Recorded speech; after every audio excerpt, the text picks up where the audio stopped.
This may be one of the most disturbing family court cases you'll ever hear. Prosecutors allege a mother crossed unimaginable boundaries, leaving the judge, investigators, and everyone in the courtroom stunned by the accusations. Of the year 2026, and on that date, Ms. Cameron pled guilty to count 1, aggravated child sexually abusive activity, count 3, child sexually abusive activity, aggravated, and then count 5, aggravated child sexually abusive activity. Well, as a result of those 3 plea-based convictions, the Michigan Department of Corrections did prepare a pre-sentence investigation report along with a sentencing information report and distributed the same to the parties and to the court. With that, Ms. Cameron, would you raise your right hand with me? Do you promise that you will tell the truth, the whole truth, nothing but the truth, so help you God? Thank you. You may put your hand down. Ms. Cameron, have you had a chance to review the pre-sentence investigation report? Yes, I have. And did your attorney, Mr. Carey, did he make himself available to you to answer any questions you might have or address any concerns you may have about the contents of that report? Yes, he did. As you read through that report, Ms. Cameron, did you find everything in it truthful and accurate? Yes. Thank you. Mr. Perry, on behalf of Ms. Cameron, have you had a chance to review the pre-sentence investigation report? Yes, I have, Your Honor. Do you have any changes you'd like to see made to the body of that document? The only change to the body of the document that I can see is under the Department's Corrections recommendation, page 2. It addresses that it is respectfully submitted that she have my client be ordered to have no contact with her daughter, who is the presumed victim in this matter. Presumed victim? Well, victim in this matter, She's absolutely the victim. victim in this matter, and in its the basis of this principle is because through the CPS investigation is taking place from the probate court in this matter, the child was removed from my client's care, and the child was placed with a maternal grandmother, which is my client's mother, the child's grandmother. The plan that CPS is currently following is that their grandmom's going to adopt the grandchild, the victim in this matter. And during the pendency of this matter, part of the plan that's been followed is they've had structured contact between my client and the child. And our position is it just would not be in the best interest to cut the child's ability to have some contact, because obviously it's going to be very structured. And my client's parental rights are going to be terminated as a result of today's sentencing. And we would just respectfully request the court alter that one recommendation as to allow in the future, obviously, there to be continuing contact between the child, the victim, and my client. It's the only objection to the contents of the body. Thank you, Mr. Perry. Mr. Kerner, your response? My response is there's no way this woman should ever be around children again, Your Honor. I'd ask it to be upheld. The court is going to deny the defense's request to allow contact between Ms. Cameron and her daughter. The provision as written, you must not have verbal, written, electronic, or physical contact with AC, either directly or through another person. You must not be within 500 feet of their residence, school, or place of employment. Feels reasonable and safe to the court. So provision 8.2 will stand. Mr. Kerner, do you have any changes to the pre-sentence investigation report? No, Your Honor. Let's change 8.4 paragraph 3 to reflect Mr. Perry's status as a retained lawyer. Cost should be $794. Agent Rolfe? Yes, Your Honor. Let's also add a DNA fee of $60. 24-hour window. I fully substantiate that that was in fact the case, that the 3 exchanges of the photos that led to these charges occurred all within a 24-hour window. The second objection to this is that the use of a computer charge, which was initially brought, which has been dismissed as part of a plea Hearing back in June, the court specifically asked the defendant what she did on that day that to make her guilty of 3 counts of child sexually abusive activity. This preponderate.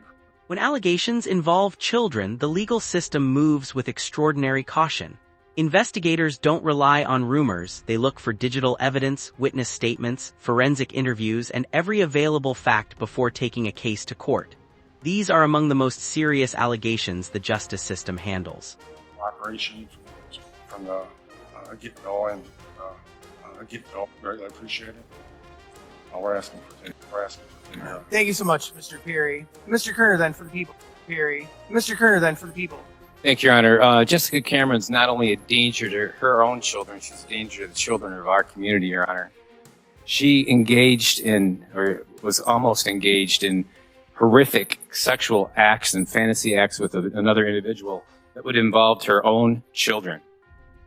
I asked the court fashion a sentence that focuses on punishment and deterrence, and to send a message to people that they can't hurt the children in our community. Now, I know that she's pled guilty to 3 25-year felonies. That's not enough. The legislature needs to take note that people that commit these horrific types of crimes, the punishment should be greater, Your Honor. And I'd ask the court to take that into consideration. Thank you, Mr. Kerner. Ms. Cameron, then, this is your opportunity to address the court. What would you like to say? Thank you, Your Honor. First and foremost, I'd like to apologize to my daughter and to my family for the choices that I've made and the backlash that my family's received from the community because of my choices. I regret it 100%. Not a day goes by that I don't regret it, and I just really would like them to know how deeply sorry I am. Next, I'd like to apologize to the court, to prosecuting attorney, to my attorney, to the police department, the Michigan State Police for having to deal with this. I made a really bad choice, and I'm ashamed of myself because of it. I have regretted it since day one, and there's not a day goes by that I don't think that I don't deserve a consequence. The choice I made, it requires a consequence.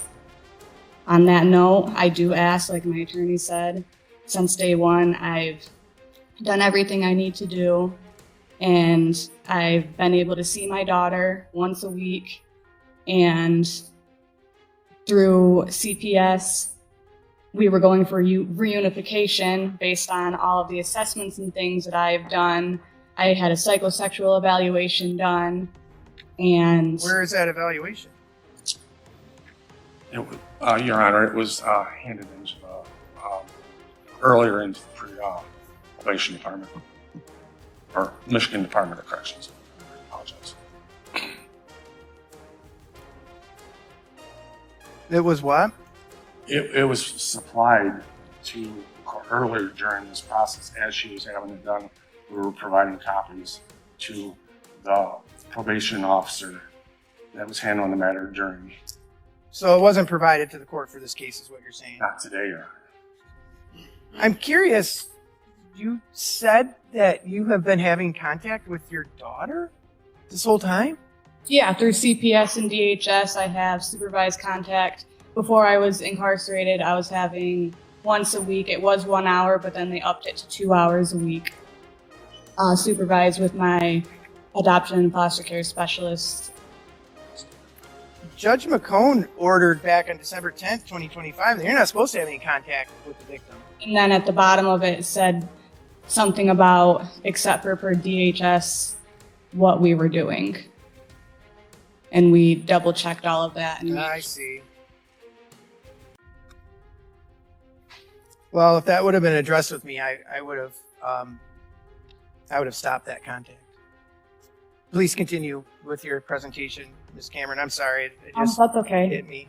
I don't remember. So I had the psychosexual evaluation done, and I've taken parenting classes, I've done online classes, and I just ask that you take what I've done in consideration. Notice how the courtroom atmosphere changes as the evidence begins to unfold. Cases involving child abuse often depend on credible evidence rather than emotional arguments, and every decision the judge makes is aimed at protecting the children while ensuring a fair trial. What do you think the most critical piece of evidence will be? And just know that I am very regretful for the choice that I made at the end of the day, and I deserve a consequence. And I'm very well aware of that, and I've been preparing myself for such. Very well, Ms. Cameron, thank you. 2 weeks ago, this court presided over a trial in which the jury had to watch a video of a small child being sexually assaulted. The detective in that case told the jury that he first saw that video years ago, and it keeps recurring in different investigations. Since that video exists as digital information, offenders can copy and distribute it effortlessly. However old that child is now that we watch in that video, the record of her victimization has been circulating for years. 1 week ago, this court sentenced a defendant who exchanged sexually abusive material with another offender. It was essentially a straight quid pro quo. You send me your pictures of minor children involved in sex acts, and I'll send you mine. There's no shortage of offenders who collect child sexually abusive videos and images, and they can get traded in batches of hundreds of files at a time. And that brings us to this week, Ms. Cameron and you.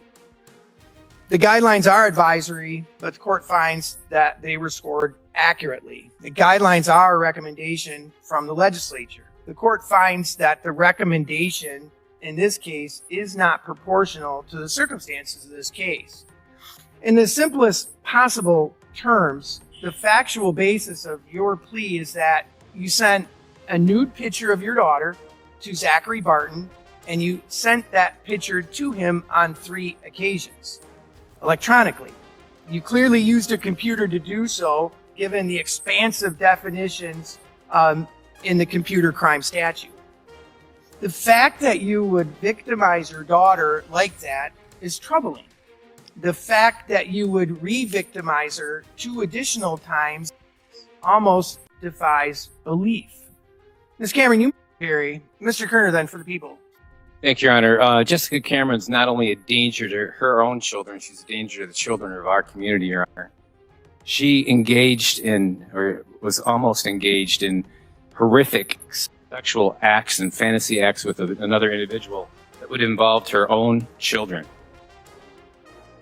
I asked the court to fashion a sentence that focuses on punishment and deterrence, and to send a message to people that they can't hurt the children in our community. Now, I know that she's pled guilty of 3 25-year felonies. That's not enough. The legislature needs to take note that people that commit these horrific types of crimes, the punishment should be greater, Your Honor. And I'd ask the court to take that into consideration. Thank you, Mr. Kerner. Ms. Cameron, then, this is your opportunity to address the court. What would you like to say? Thank you, Your Honor. First and foremost, I'd like to apologize to my daughter and to my family for the choices that I've made and the backlash that my family's received from the community because of my choices. I regret it 100%, and not a day goes by that I don't regret it, and I just really would like them to know how deeply sorry I am. Next, I'd like to apologize to the court, to prosecuting attorney, to my attorney, to the police department, the Michigan State Police, for having to deal with this. I made a really bad choice, and I'm ashamed of myself because of it. I have regretted it since day one, and there's not a day goes by that I don't think that I don't deserve a consequence. The choice I made, it requires a consequence. On that note, I do ask, like my attorney said, since day one, I've done everything I need to do, and I've been able to see my daughter once a week, and through CPS, we were going for reunification based on all of the assessments and things that I've done. I had a psychosexual evaluation done, and... Where is that evaluation? Your Honor, it was handed into the, earlier into the probation department, or Michigan Department of Corrections. I apologize. It was what? It was supplied to the court earlier during this process as she was having it done. We were providing copies to the probation officer that was handling the matter during. So it wasn't provided to the court for this case, is what you're saying? Not today, Your Honor. I'm curious, you said that you have been having contact with your daughter this whole time? Yeah, through CPS and DHS, I have supervised contact. Before I was incarcerated, I was having once a week. It was 1 hour, but then they upped it to 2 hours a week. Supervised with my adoption and foster care specialist. Judge McCone ordered back on December 10th, 2025, that you're not supposed to have any contact with the victim. And then at the bottom of it said something about, except for DHS, what we were doing. And we double checked all of that. And I see. Well, if that would have been addressed with me, I would have stopped that contact. Please continue with your presentation, Ms. Cameron. I'm sorry, it just that's okay. hit me.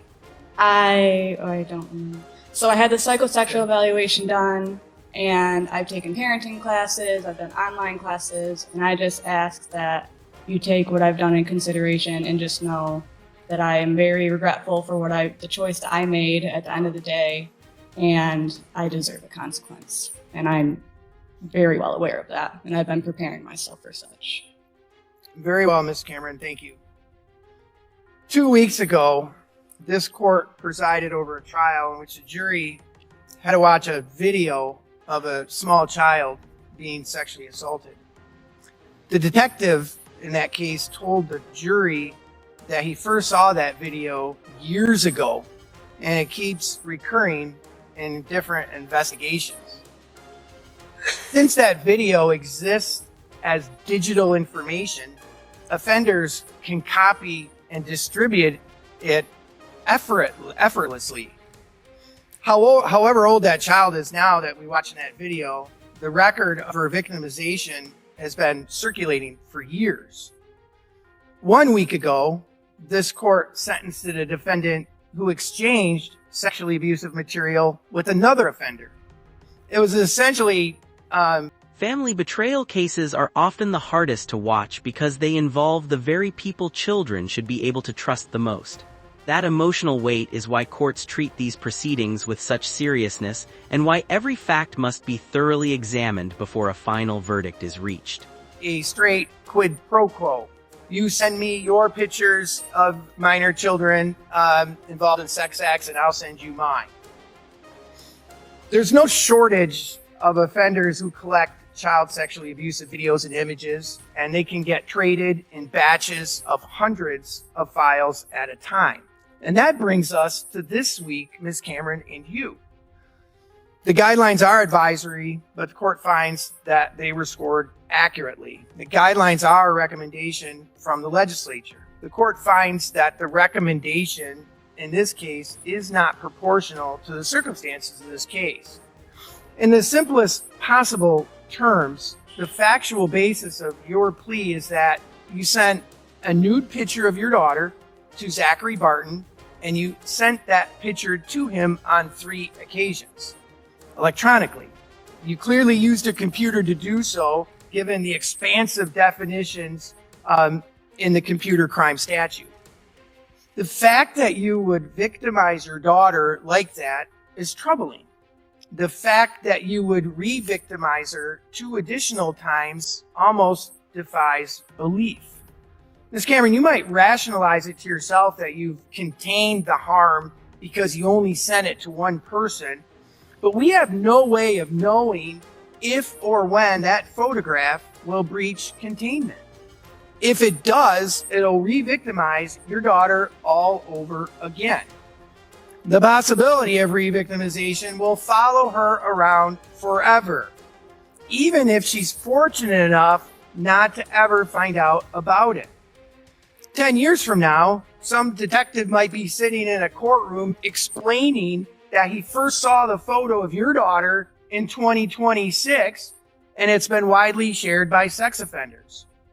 With that said, anecdotes are not evidence, and the court cannot sentence you based on the possibility of what might happen. But that's a possibility that you created.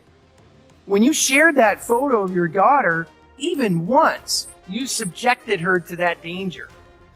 At this time, the full ramifications of your criminality are unknown and unknowable. The guidelines do not reflect your willingness to place your daughter in danger for your own pleasure and their recommendations is inadequate as a result. They also do not reflect the profound betrayal of parental trust at issue here. Many of us grew up in the era of stranger danger. When a photograph of your daughter, the two intensely discussed how you would sexually abuse her and your two other children as well. If there any measure of grace to be found here, it's that none of your children were physically assaulted. However, the court does note that you and Mr. Barton, you said that he'd have to wait to assault your daughter until she was old enough to understand. So you normalized that individual's criminality and encouraged him to view your daughter as a sexual prospect. All he had to do was wait for you to grant him permission. In Mr. Barton's mind, the question was not if he could rape your daughter, but when. In a pre-sentence report, you provided your version of these offenses, and it runs a little shy of 350 words. And as the court reads it, you want to be seen, as you said today too, that you're taking responsibility for your criminal acts. You referred to your choice to send Mr. Barton the photo and regretting the choices you made. The court initially thought that you were demonstrating some ownership in these crimes. But later in your statement, as contained within the pre-sentence investigation report, you went out of your way to disclaim responsibility. The court counted 5 times when you referred to these offenses as something that you allowed to happen. You described it as allowing him to manipulate you into doing these things. And that's simply not true. These were not crimes that you let happen. These were not crimes that you failed to stop. These were crimes that you committed. This was not the result of passivity. You made an active choice to harm your daughter. The fact that you could characterize it as something that you allowed demonstrates to the court a profound lack of insight into your criminal behavior. Thus, the court is skeptical that there's really any meaningful likelihood of rehabilitation. It also tells the court that its sentence should focus on punishment, deterrence, and incapacitation. And despite all of these considerations, the court has barely scratched the surface of this case. It hasn't even addressed the videos you took while masturbating in the presence of minor children, including your sleeping daughter. All of that demonstrates a commitment to your own depraved pleasure at the expense of children generally, and your own children in particular.